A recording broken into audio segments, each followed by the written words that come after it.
சொக்கனுக்கு பக்கத்திலே சோடி என்று வந்தவளே நூல் புடவையில் ஒளிஞ்சுக்கிட்டு நினைச்ச தாளம் போடணுமே.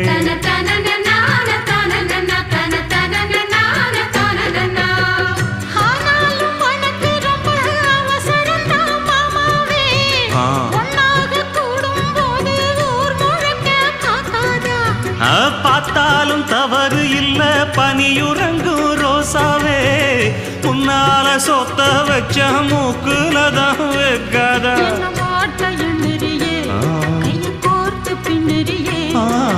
பாட்ட பாடி பல விதமா சேட்ட பண்ணுறியே.